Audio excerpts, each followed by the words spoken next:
राज ठाकरे यांची मुलाखत सुरू आहे, आपण थेट जाऊयात. मी मागे माझ्या मुलाखतींमध्ये मी सांगितलं होतं की जर मला आता या सर्व तरुणांना आता खूप संधी आहे, त्यांच्याकडे इंटरनेट आहे, ते कम्युनिकेशन आहे, सगळ्या गोष्टी त्यांच्याकडे आता आज समोर आहेत त्यांच्या. मी जेव्हा कॉलेजमध्ये होतो त्यावेळेला मला वॉल्ट डिझनी स्टुडिओमध्ये ॲनिमेटर व्हायचं होतं.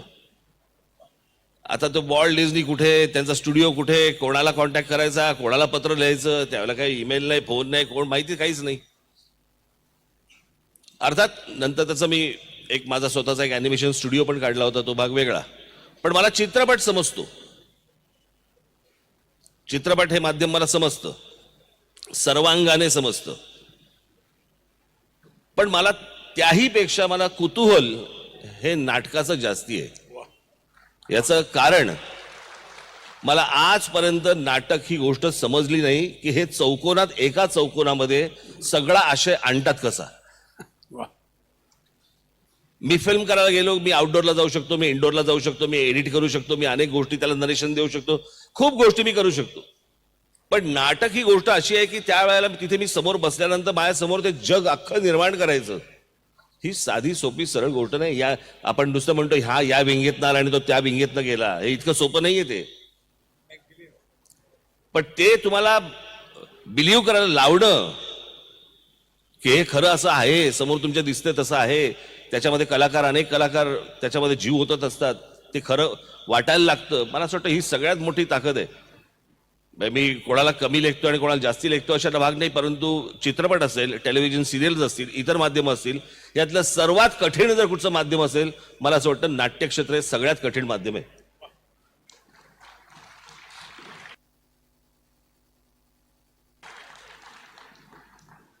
अजून एक कॉमन दुवा आहे, मराठी माणसांच्या असण्यावर नितांत प्रेम असणारा हा नेता आहे. आपण मराठी आहोत याचा अभिमान, याचं सत्व जपणारा नेता आहे. गंमत अशी आहे की देशातल्या नाटकाची सुरुवातच महाराष्ट्राने केली. आपल्याला 1843 विष्णुदास भावे सगळं ऐकून माहिती असतं, पण खरं नाटक पहिलं व्यंकोजी भोसल्यांच्या काळात झालं तंजावरला. ते पहिलं मराठी नाटक आहे त्या दशकातलं, त्या शतकातलं. पण गंमत अशी आहे, देशातलं पहिलं हिंदी नाटक पण मराठी माणसाने केलंय. त्याचं नाव बळवंत मराठे, तो मिरजेचा होता. म्हणजे देशातलं हिंदी नाटक, हिंदीत तिथे गेले, हिंदीतलं बघितलं आणि हिंदीत नाटक लिहावंसं वाटलं, कारण या लोकांना मराठी कळणार नाही, यांना पण नाटक दिलं पाहिजे. म्हणजे मराठ्यांचा इतिहास जर पाहिला तर नाटक ते अटोक असा एवढा इतिहास आहे तो. हो, अटके बार झेंडे फडकवले आम्ही आणि नाटकात पणही पुढे. पण मला एक नेहमी असं म्हणावंसं वाटतं की ज्यांचं पूर्वदिव्य भव्य असतं असं म्हणतं ना, त्यांचा रम्य भावी काळ, तर ही म्हण खोटी ठरायला लागली आहे का? म्हणजे इतका मोठा इतिहास, हे सगळं बोलायचं ना, आत्ता अवस्था अशी. मी माझं कालच या विषयावरती माझं भाषण झालं की मला महाराष्ट्रातला आपला मराठी माणूस महाराष्ट्राचा इतिहास विसरत चाललेला आहे. टेलिव्हिजनच्या माध्यमातून, टेलिव्हिजन सिरियलच्या माध्यमातून ते पाहत राहणं, आणि सगळ्यात धोकादायक म्हणजे तो तुमच्या मोबाईल फोन आणि त्याच्यावरची रील्स, याच्यामध्ये तो इतका अडकलेला आहे. या सगळ्या ह्याच्यात सगळेच अडकले आहेत, पण मला असं वाटतं ज्यांना इतका पूर्व इतिहास इतका मोठा आहे, मराठी माणसाला मी काल सांगितलं, मी आज तुम्ही देखील, अहो तुम्ही राज्यकर्ते होतात, राज्यकर्ते. या संपूर्ण म्हणजे ज्याला आपण हिंद प्रांत म्हणतो, या हिंद प्रांताचे राज्यकर्ते होतो आपण. या देशाचा पंतप्रधान हा आपल्या मराठा साम्राज्यांनी बसवला. हे एवढं मोठं साम्राज्य असलेला, एवढा मोठा इतिहास असलेला आपण सगळ्या गोष्टी गमावून बसतो. आपल्या सगळ्या गोष्टी हातातनं जात आहेत, आपण सगळेजण एकमेकांमध्ये भांडत बसलोय, जातीपातीमध्ये भांडत बसलोय आपण. आणि ही जातपात आता नुसती फक्त तुमच्या राजकारणापुरता मर्यादित राहिलेली नाहीये, ती नाटकात आली आहे, सिनेमात आली आहे, खाली कॉलेजमध्ये गेली आहे, शाळांमध्ये गेली आहे. आपण सगळंच विसरत चाललेलो आहोत. आज ही सगळी जी माणसं इथे जे फोटो लागलेले आहेत, 100वे अधिवेशन आहे, हे सगळे 100 अध्यक्षांचे इथे फोटो लागलेले आहेत, काय वाटत असेल त्यांना? मी आज खरं तर मी थोडासा एक कण विचार करून आलो होतो. मला काहीतरी, मला नाट्य क्षेत्रातल्या माझ्या सर्व कलावंतांना मला काही गोष्ट सांगायची. जरूर. आपण कृपया वाईट वाटून घेऊ नका, परंतु मी बाहेरच्या राज्यांमधली ज्या वेळेला कलावंत पाहतो बाहेरच्या राज्याच्या कलावंतांना ज्यावेळेला मी भेटतो आणि ज्यावेळेला मी आपल्या कलावंतांना ज्यावेळेला मी भेटतो, ह्याच्यामध्ये मला काही गोष्टींमध्ये ज्या चुका दिसतात, मला असं वाटतं मी त्यांच्यासमोर आज मांडणं आवश्यक आहे.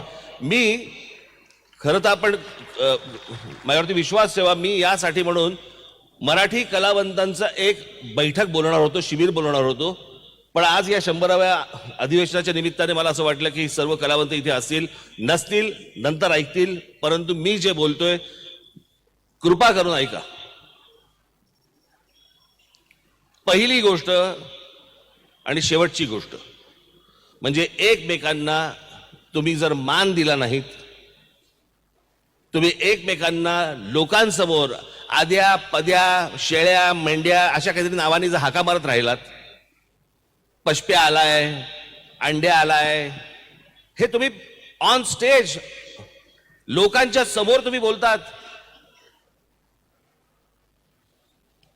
आज मराठी चित्रपट क्षेत्रामध्ये जर समजा बघितलं, मराठी चित्रपट खूप मोठा आहे, पण मराठी चित्रपटामध्ये स्टार नाही. मराठी चित्रपटामध्ये कलावंत आहेत, पण मराठी चित्रपटाला स्टार नाही. जे आज बाकीच्या तुम्ही बघितलं, कुठचंही रिजनल समजा तुम्ही बघितलं, तमिळ घ्या, तेलुगू घ्या, मल्याळम घ्या, तिथे स्टार्स आहेत. महाराष्ट्रामध्ये स्टार्स होते, आजही अनेक कलावंत आहेत ज्यांच्यामध्ये ती सगळे गुण आहेत.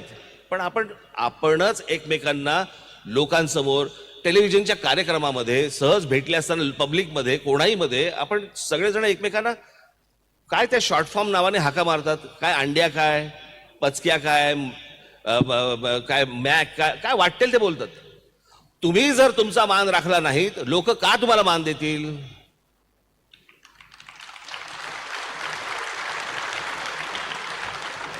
मी अनेक ठिकाणी बघितलेलं आहे, रजनीकांत आणि इलायराजा तिकडचे साऊथ मध्ये खूप मोठे संगीतकार होऊन गेले आहेत, म्हणजे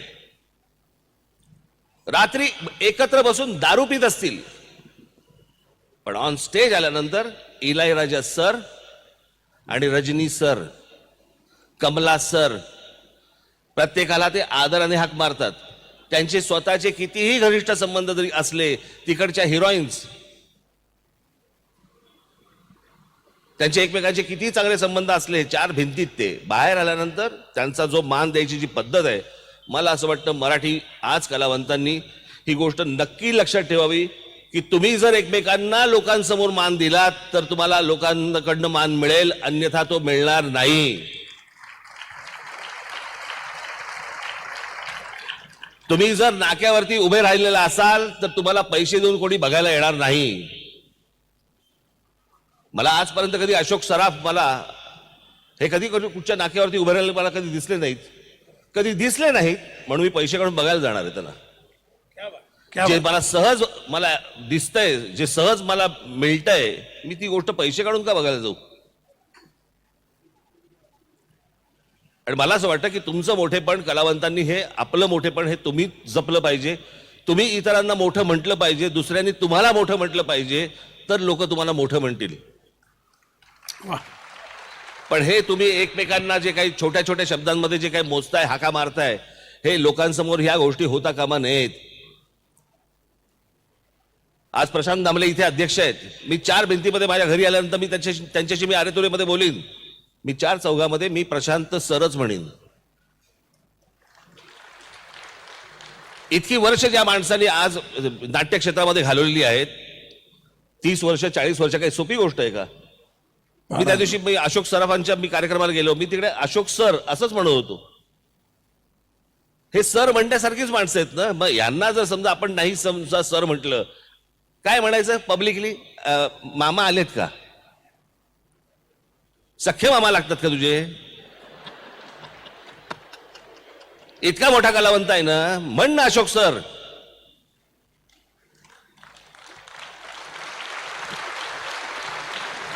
कशासाठी? म्हणून ही आपुलकी जी आहे, ही आपुलकी तुमच्या चार भिंतीत ठेवा, घरात ठेवा.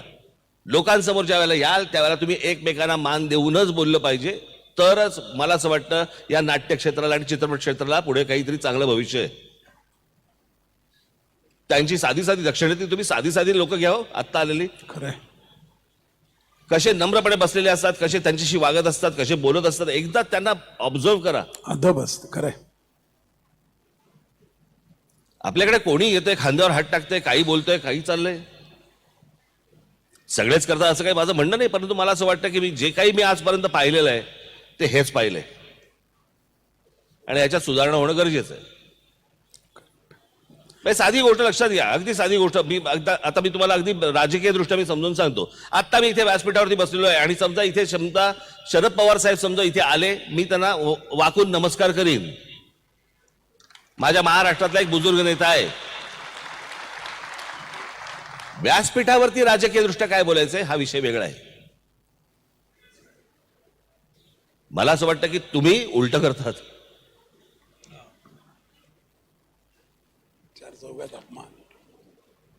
आणि ह्या सगळ्या गोष्टी, माझी हात जोडून विनंती आहे तुम्हाला, मराठी सर्व कलावंतांना माझी विनंती आहे की तुम्ही एकमेकांना मान देणं गरजेचं आहे. संपूर्ण नावाने हाक मारणं तुम्ही गरजेचं आहे. त्याच्या काय त्याची वर्ष किती गेली आहेत त्याच्याप्रमाणे तुम्ही त्यांना सर म्हणणं किंवा काय म्हणणं हे गरजेचं आहे. अरुण सरनाईक यांना मला नाही आठवत अजून कोणीतरी आरू बिरू हाक मारलेली. मला नाही आठवत कोणी श्रीराम लागूंना शिरू किंवा काही अशी हाक मारलेली. लागू साहेब आलेत किंवा लागू सर आलेत आणि त्या लोकांनी देखील तेवढा त्यांचा आप राखलाच होता. मला असं वाटतं आज या कलावंतांनी ही गोष्ट सांभाळणं खूप गरजेचं आहे. अन्यथा ज्या मुंबईमध्ये तुम्ही आज महाराष्ट्रामध्ये आज जिथे हिंदी चित्रपट सृष्टी आहे त्या हिंदी चित्रपट सृष्टीमध्ये मी तुम्हाला एक उदाहरण म्हणून सांगतो. आता हा शेवट मी करून टाकतो या विषयाचा. मी मध्यंतरी एका डिरेक्टरना भेटलो, मला ते भेटले, आम्ही माझे मित्र आहेत ते. एक आम्ही मराठी कलावंताबद्दल बोललो. त्याने विचारलं कौन है ये? मैंने कभी सुना नहीं नाम. 4-5 चित्रपटामध्ये कामं केले ना हिंदीमध्ये. अरे मैंने नाम नहीं सुना कभी. मी त्याचं उर्फ नाव सांगितलं. अरे वो तो उसको तो मैं मिलता हूं, अच्छा लड़का है. म्हणजे तिथपर्यंत ख्याती पोहोचली तुमची असल्या नावांची.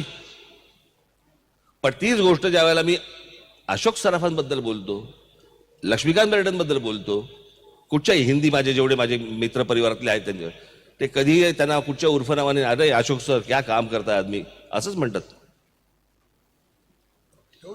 आणि मला असं वाटतं आजच्या या 100व्या नाट्य संमेलनाला सर्वांनी शपथ घ्यायला पाहिजे की आम्ही असल्या प्रकारची कुठचीही नावाने कोणाला हाका मारणार नाही.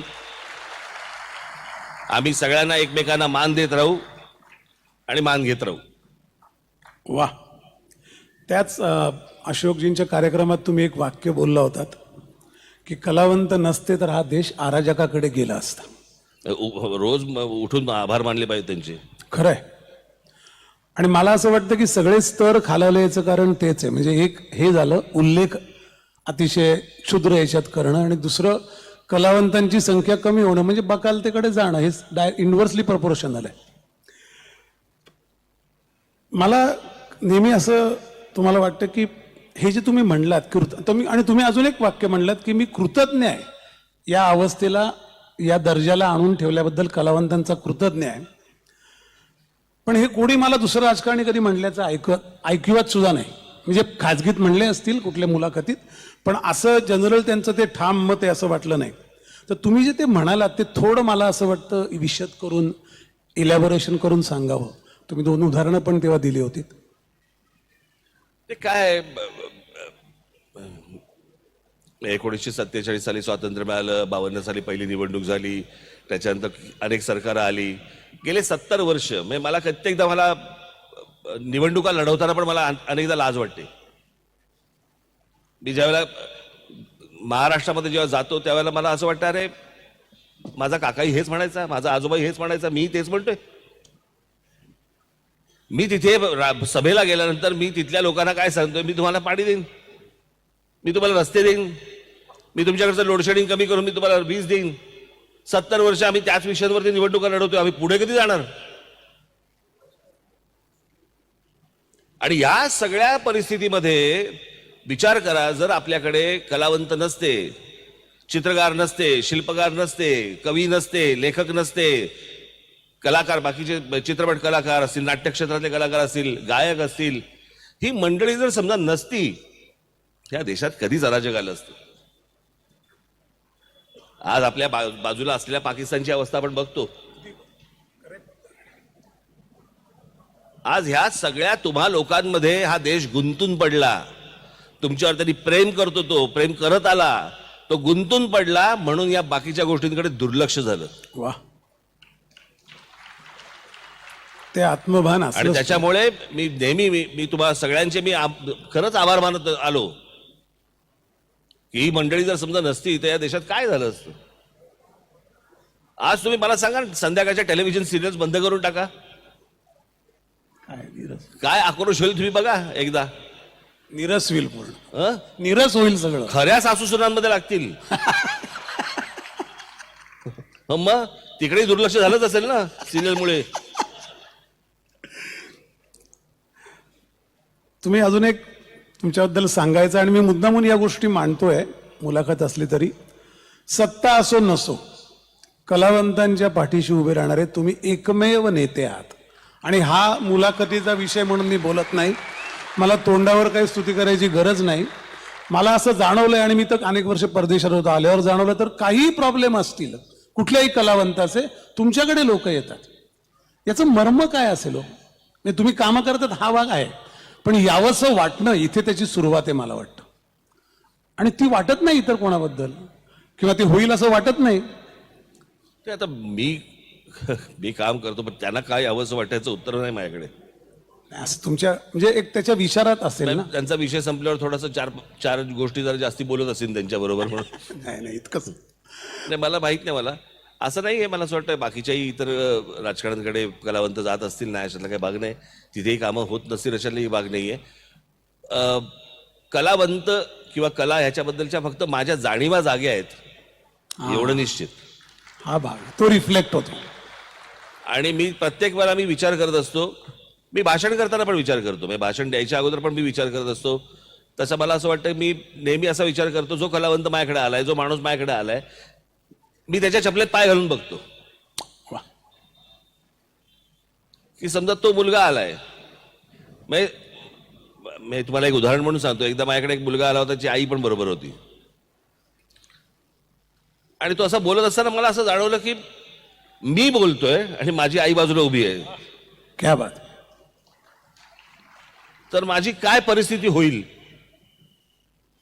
ही मला असं वाटतं, आपण जर समोरच्याच्या चपलेत पाय घातला तर ते प्रश्न लवकर सुटतात.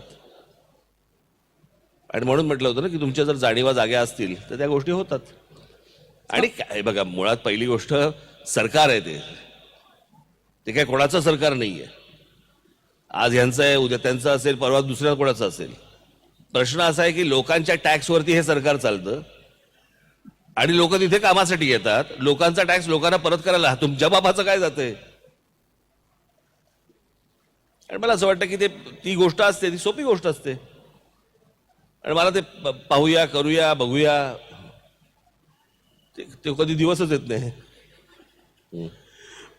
मला असं वाटतं, म्हणजे माझं मी ऑब्झर्वेशन सांगतो, स्टार यार कलाकार हे तुमची हे आहे. म्हणजे मला असं वाटतं की एक त्यातला मित्र आहे ना, तो तुमचा जिवंत असतो. लोक येतात तेव्हा आपलेपणाशिवाय कोणाला जावंसं वाटत नाही. सरकारी अधिकाऱ्यांकडे लोक जात नाही, याचं कारण ते आहे, त्यांच्याला माणूस तेवढा हे नसतो कदाचित, लोकांना वाटेल असा. तो तुमचा असं मला वाटतं.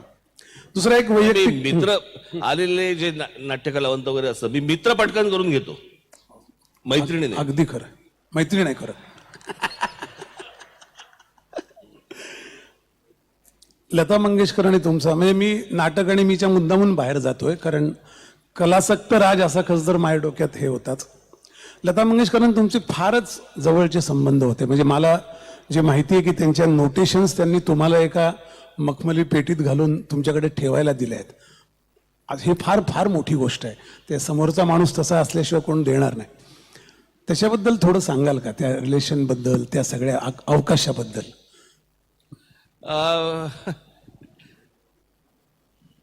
त्याला काही कारण नाहीये, ते जमत गेलं, जुळत गेलं. आणि जेव्हापासून जेव्हा मी त्यांना भेटलो तेव्हापासून त्यांनी माझ्यावरती मुलासारखंच प्रेम केलं. आणि मला आजही आठवते, मी लता मंगेशकर बोलते असं त्या कधी म्हणायचे नाहीत. मला एकदा त्यांचा फोन आला आणि त्याच्या आधी मी कधी त्यांच्याशी फोनवरती बोललो नव्हतो. आणि मला त्यांचा फोन आला, मला म्हणाले हॅलो. म्हटलं बोलतोय. हॅलो, राज ठाकरे आहेत का? म्हटलं बोलतोय. हां राज, नमस्कार, मी लता. म्हटलं कोण लता? मला कसं कळणार, मला जर सांगा ना, की माझ्याशी फोनवरती या अंतरावरनं लता मंगेशकर बोलतायत. मग ते म्हणाले लता मंगेशकर. म्हटलं अरे तुम्ही काय फोन केलात? मग मी नंतर तेव्हा त्यांना जाऊन भेटलो होतो. मग आमचे संबंध वाढत गेले, पुढे होत गेले. त्यांना मी त्यांच्यावरचं एक पुस्तक चालू आहे माझं काम, पुस्तकाचं, दीदींवरचं. मी जेव्हा दीदींचा पहिला कार्यक्रम केला होता, त्या पहिल्या कार्यक्रमाच्या वेळेला अशा दीदी इथे बसल्यात, तर तुम्ही बसले इथे, एवढं एवढं अंतर होतं.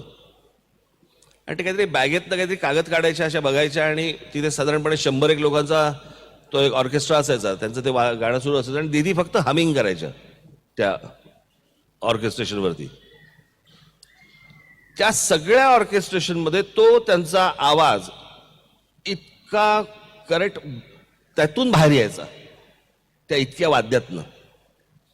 मी एकदा तो लांबून जाऊन ऐकला, तिथेही यायचा. तुम्हाला अतिशयोक्ती वाटेल या गोष्टींची, पण मी इतका शार्प आवाज मी कधी कोणाचा ऐकलेला नाही होता, आणि ऐकू पण शकणार नाही. एके दिवशी मी दुसरा माझा कार्यक्रम झाला, त्यांचा तिसरा कार्यक्रम माझा झाला, आणि मी एकदा विचारलं, म्हटलं दीदी तुम्ही ही गाणी जी काय वाचता लिहिता ती काय आहे, म्हणजे लिहून काढलीत का तुम्ही? मला बोलले, म्हणे राज काय आहे, पूर्वीच्या काळामध्ये माझ्या जे कवी असायचे ते उर्दूत लिहायचे. काही कवी होते त्यांचं अक्षरच लागायचं नाही, आणि संगीतकार म्हणे आम्हाला जेव्हा गाणं समजून सांगायचे त्यावेळेला ह्यांचं अक्षर लागलेलं नसायचं, काहीतरी उर्दूत लिहिलेलं असायचं. त्याच्यामुळे मी ते सगळंच्या सगळं गाणं मी माझ्या हस्ताक्षरात उतरवून घ्यायचे,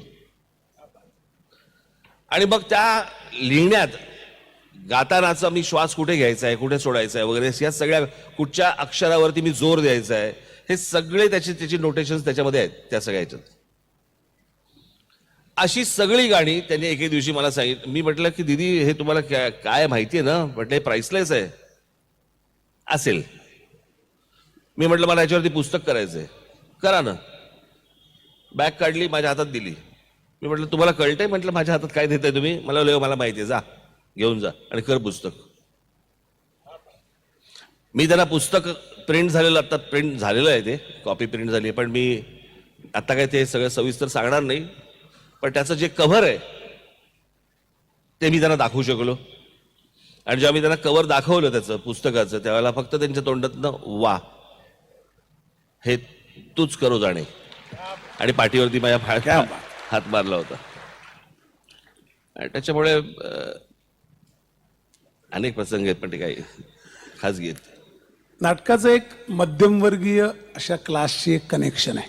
म्हणजे खरं तर मध्यमवर्गीय माणसाने नाटक जपलं, वाढवलं, आणि ते 180 वर्ष चालली मराठी रंगभूमी. त्या मध्यमवर्गीय माणसाची आज प्लेसमेंट काय आहे नेमकी? मध्यमवर्गीय मराठी माणूस, म्हणजे ज्याला नाटकाने सिंचन केलं, ज्याने नाटकाला परत दिलं, हे जे सर्कल चालू राहिलं, ते आता मध्यमवर्गीय कुठल्या याला येऊन पोचले आता देशात? मी मध्यंतरी एक पुण्यामध्ये बैठक बोलावली होती, किंवा एक बैठक नव्हतं, माझं व्याख्यान होतं, आणि त्या व्याख्यानामध्ये मला तो थोडासा काही कारणास्तव मला काही गोष्टींमुळे फॉलोअप राहिला माझा, परंतु मी त्याची एक बैठक घेतली. त्याच्यानंतर काही जणांना मी परत भेटलो. पण काय थोडासा आपण इतिहास जर नीट पाहिला तर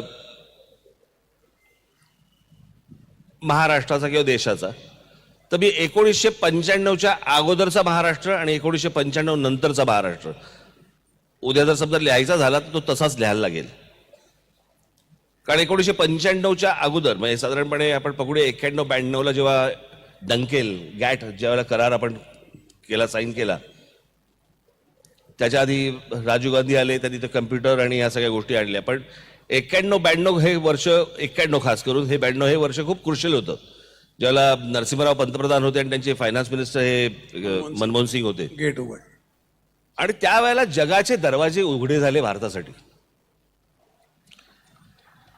ते जगाचे दरवाजे जे उघडे झाले भारतासाठी, त्यावेळेला मध्यम वर्गाला पहिलं कळलं ह्यातली सगळ्यात महत्वाची गोष्ट लक्षात घ्या, राजकारण, समाजकारण, संस्था, चळवळी, सगळ्या गोष्टी ह्या फक्त मध्यमवर्गीयांच्या हातामध्ये होत्या.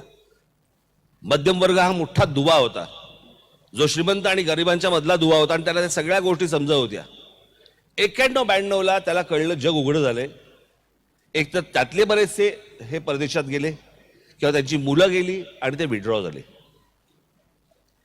आणि ज्या वेळेला अशा प्रकारचा एक मोठा वर्ग, आणि तो सुशिक्षित वर्ग होता, तो मध्यमवर्गीय सुशिक्षित वर्ग होता. नंतर अजून खालून वरती आला एक वर्ग, तो मध्यम वर्ग झाला, पण त्यातला सुशिक्षित किती होता हा प्रश्नच आहे. आणि मग सगळ्या गोष्टींना जी काही गोष्टींची उतरती कळा जी लागायला लागली, ती सगळी 95 नंतर, ज्या वेळेला सगळा स्पीड आला, आयुष्याला स्पीड आला, वेग आला. मला असं वाटतं पकडूया 95-96ला मोबाईल आले, इंटरनेट आलं, त्याच्यानंतर बाकीच्या सगळ्याच गोष्टी तुमच्याकडे, टेलिव्हिजन चॅनल्स यायला लागली धडाधड. आज भारतामध्ये किती टेलिव्हिजन चॅनल्स असतील मला कल्पना नाही, परंतु 572.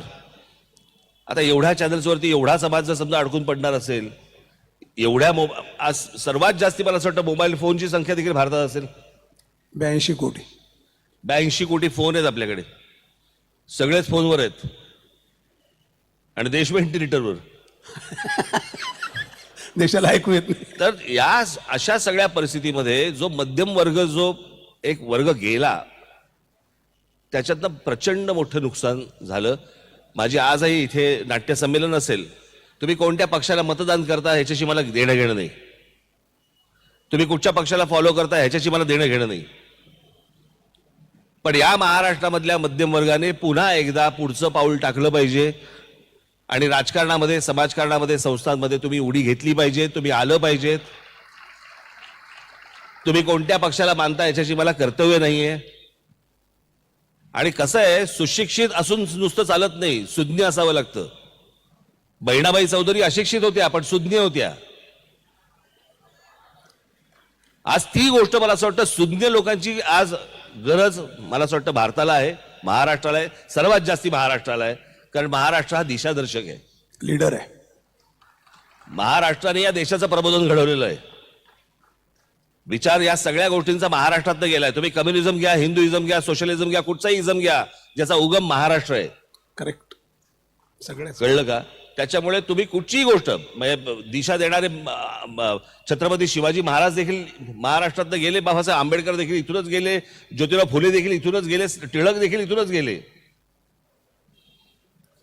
आज तो महाराष्ट्र जर समजा कुठेतरी सगळ्या ठिकाणी चाचपडत असेल, तर मला असं वाटतं ही धोक्याची सूचना आहे, धोक्याची घंटा आहे.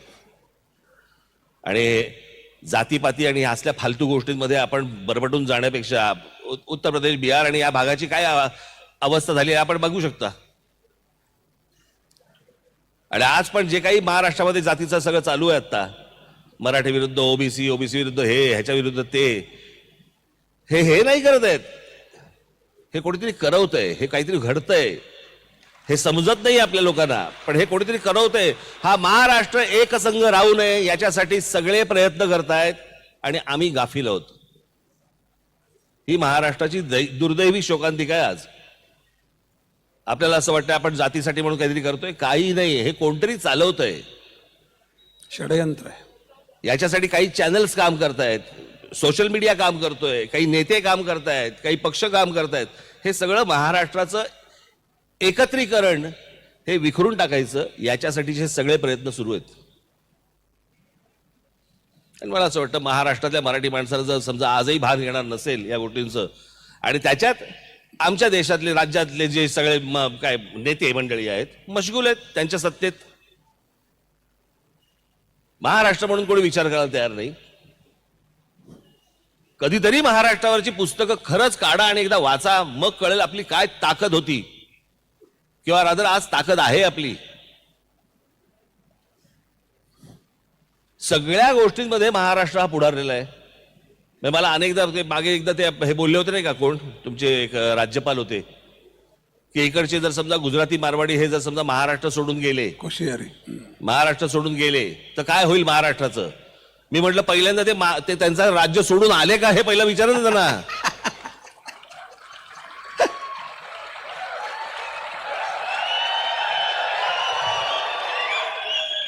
त्यांना त्यांचं राज्य सोडून महाराष्ट्रात यावंसं वाटलं, कारण महाराष्ट्रामध्ये जी मशागत केलेली जमीन आहे मराठी माणसांनी, बौद्धिक दृष्ट्या सांस्कृतिक दृष्ट्या जी मशागत केलेली जमीन आहे ना, ती त्यांच्यासाठी पोषक होती, म्हणून ते महाराष्ट्रात आले. जा सांगा म्हणून, जातील का बघा, तिथे जाऊन करतील. करतील काय जाऊन. मला अजूनही कळलेलं नाही ते बुलेट ट्रेनचं. 2 तासामध्ये का 2 तासात काहीतरी मुंबईवरनं अहमदाबादला 2 तासात जाणार. काय करणार, जाणार ढोकळा खाणार परत येणार, काय करायचं काय.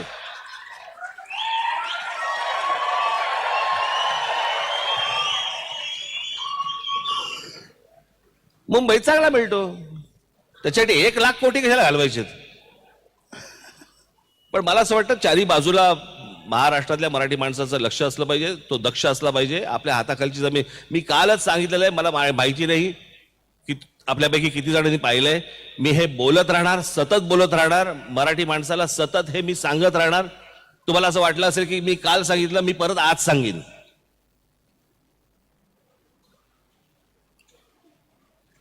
आपण ज्याला जगामध्ये, आपण ज्याला इतिहास म्हणतो, आम्ही जो इतिहास वाचला जे सांगतो, तो संपूर्ण इतिहास हा भूगोलावरती अवलंबून आहे. भूगोल म्हणजे जमीन. तुमची जमीन ताब्यात घेणं,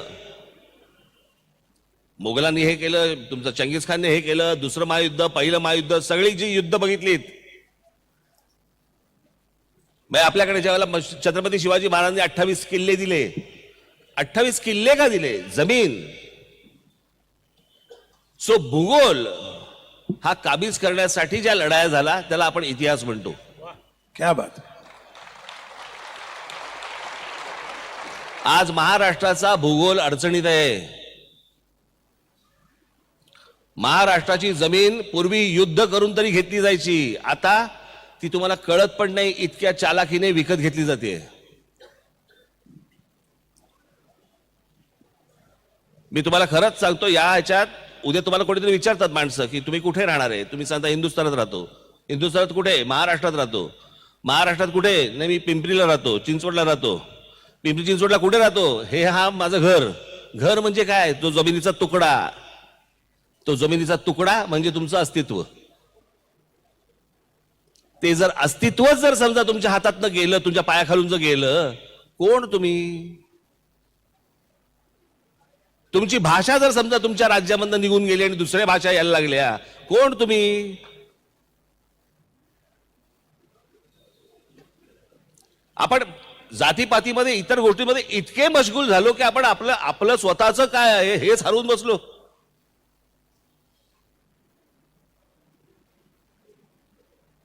म्हणजे 8व्या शतकातली ही आमची मराठी जन्माला आलेली 6व्या का 7व्या शतकामध्ये जन्माला आलेली मराठी आज आम्ही घालून बसतोय.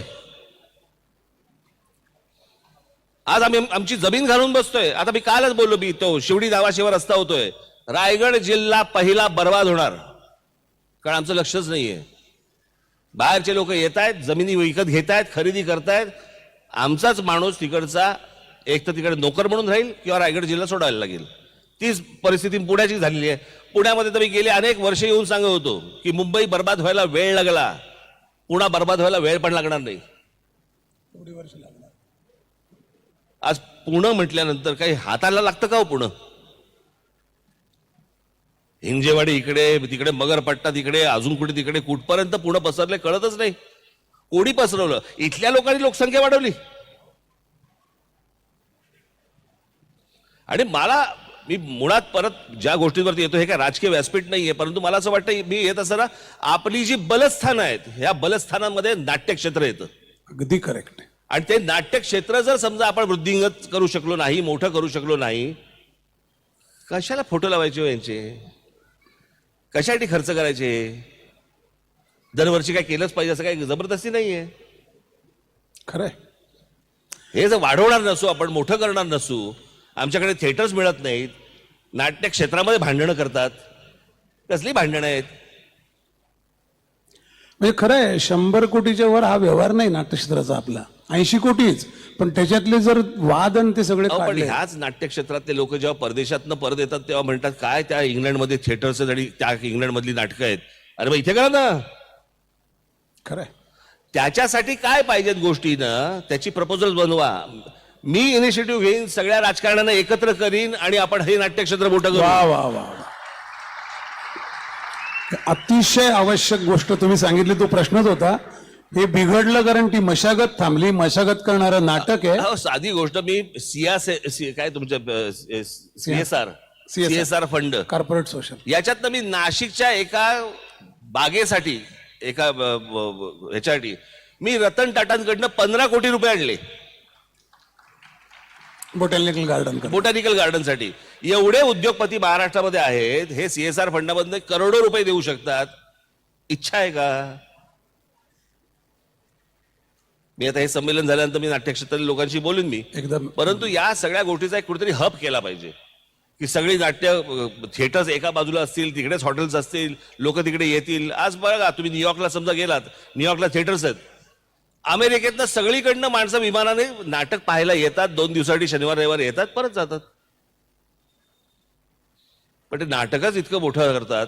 मला असं वाटतं की मोठा विचार महाराष्ट्राने पुन्हा एकदा करायला सुरुवात केली पाहिजे. छत्रपतींच्या रूपाने आपला त्यावेळेला मोठा विचार झाला, त्याच्यानंतर अनेक लोकांनी त्याचा महाराष्ट्राचा मोठेपण जागवलं, गाजवलं. आज ही गोष्ट मला असं वाटतं आपल्या हातामध्ये आहे. करूया. नाटक द्रष्ट असतं.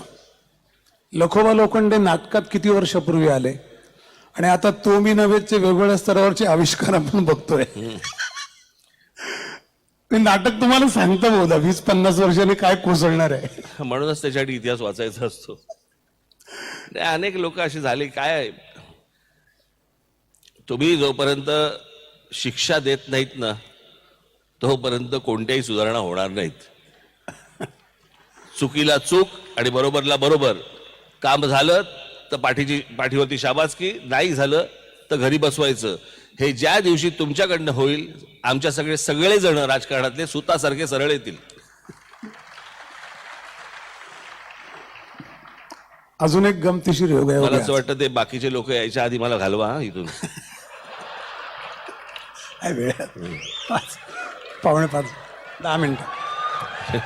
नाही, एक योग रिस्पॉन्स काय, एक योगायोग असा आहे. मॉनिटर रडणार असतील आता. जेव्हा घाशीराम कोतवाल आलं होतं तेव्हा तुम्ही वयाने लहान होतात खूप. त्याच्यावर अनेक वादळं उठली, रिॲक्शन सुटल्या. घाशीराम बसवणाऱ्या आज संमेलनाचे अध्यक्ष आहेत, आज इथे आहेत, डॉक्टर जब्बार पटेल. पुन्हा तशी परिस्थिती उद्भवण्याची शक्यता आहे का? घाशीराम सारखा विषय येणं, त्या सगळ्याचे. मला असं वाटतं विषय तुम्ही कोणतेही आणले पाहिजे. मी तुम्हाला माझ्या बाबतीत मी गोष्ट सांगू शकतो, इतरांचं मला माहित नाही मला. पण माझ्यावरती देखील अनेक चित्रपट आले जे माझ्या खरं तर बघायला गेलं तर मला थोडंसं निगेटिव्ह कॅरेक्टर या अंगानेच मला दाखवलं गेलं होतं, बरोबर. पण मी कधीही ते चित्रपट बंद पाडण्याचं कधीही काम केलं नाही, करणारही नाही. समोरच्याला जर समजा मी विलन वाटत असेल तर विलन, लक्षात तर तोच राहतो. शेवटी और प्राणच येतं ना, अजून काय येतं. पण मला म्हणायचं एवढंच या सगळ्या ह्याच्यामध्ये की वेगवेगळे विषय मला असं वाटतं नाट्य क्षेत्रामध्ये, चित्रपट क्षेत्रामध्ये हाताळले गेले पाहिजेत. मोठे विषय हाताळले गेले पाहिजेत. जर मोठे विषय हाताळाल, काय आहे ते कोंबडा आधी का अंड आधी, याला काही उत्तर नाहीये. पण मला असं वाटतं की जर समजा चित्रपट क्षेत्राचं बघितलं तर आमचं बजेट आहे 2 कोटी, मग 2 कोटीच्या लायकीचीच कथा येते आणि मग ती थिएटरला चालत नाही आणि मग चित्रपट पडतो, मग आमचं बजेट वाढत नाही. असं करून नाही चालणार. मला असं वाटतं मोठी उडी घेणं गरजेचं आहे सर्वांनीच, नाट्य क्षेत्रामध्ये देखील आणि चित्रपट क्षेत्रामध्ये देखील. सेन्सॉरशिप असली पाहिजे का नाटकाला? म्हणजे देशातले एकमेव राज्य सांगतो माहिती म्हणून जिथे सेन्सॉरशिप आहे. देशात कुठल्याही राज्यात सेन्सॉरशिप नाही, कुठल्याही नाही. मी संगीत नाटक अकादमीवर काम केलं, पाहिलं, कुठल्याही राज्यातल्या कुठल्याही सेन्सॉरशिप कशासाठी? नाटकाच्या स्क्रिप्ट करता एक सेन्सॉरशिप असते. आपल्याकडे एक पद्धत आहे, सेन्सॉर बोर्ड आहे. ते एक स्क्रिप्ट पास करतात आणि मग नाटकं त्याची, तर नाटकाचा प्रयोग निर्माता करू शकतो. नाही, पण आत्ताच्या नाटकांसाठी आपल्याला सेन्सॉरशिपची गरजच पण ते आहे, ते त्याच्याबद्दल सध्या खूप आहे. तर मला तुमचं खरंच म्हणजे सेन्सॉरशिप का असावी मला कळत नाही. ते एका विषयाचा भाग होता काळाचा. मला असं वाटतं, बघा मी तुम्हाला एवढंच सांगू शकेन, ज्या पद्धतीचा OTT प्लॅटफॉर्म आज लोक बघतायत त्याच्यानंतर हे नाटक बिटक काही नाहीच आहे. आणि स्क्रिप्टवर बंदी आणि विषयावर पुस्तकावर बंदी अहो, नाही. पहिल्यांदा तुम्ही मोबाईलवर बंदी घाला हो. त्याच्यावर जे काय चालू असतं ना त्याला सेन्सॉर बिन्सॉर काहीच नाही, आईबापच नाही त्याला. झालंच तर त्याच्यामुळे पॉप्युलेशन कमी होईल, बाकी काही नाही. एक थोडं तुमचं मला असं मत पाहिजे, कारण you are a very good observer about what is happening around. ही दुरावस्था म्हणजे आपण आत्ता बोललो की आपण प्रयत्न करत नाहीत, आपण ते घेत नाही, पण या सगळ्याचं अर्थकारण इतकं कसं काय बिघडलंय नाटकाचं, जे खरं तर स्रोत आहे आपल्या याचा. नाही, माझ्याकडे याचं उत्तर नाही, कारण त्याचे तज्ञच तुम्हाला उत्तर देऊ शकतील. मी तुम्हाला सांगतो, मी त्याच्यात नाही. हा, मी त्याच्यात मला व्यवस्थित तशी गती नाही, मला त्यातली गती नाही. आणि आपण नाही, जिथे गती नाही तिथे जाऊ नये.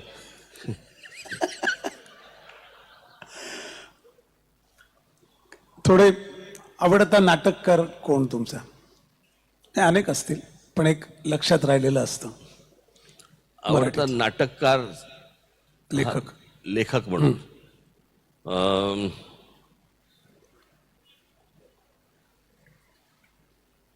वसंत कानेटकर आहेत,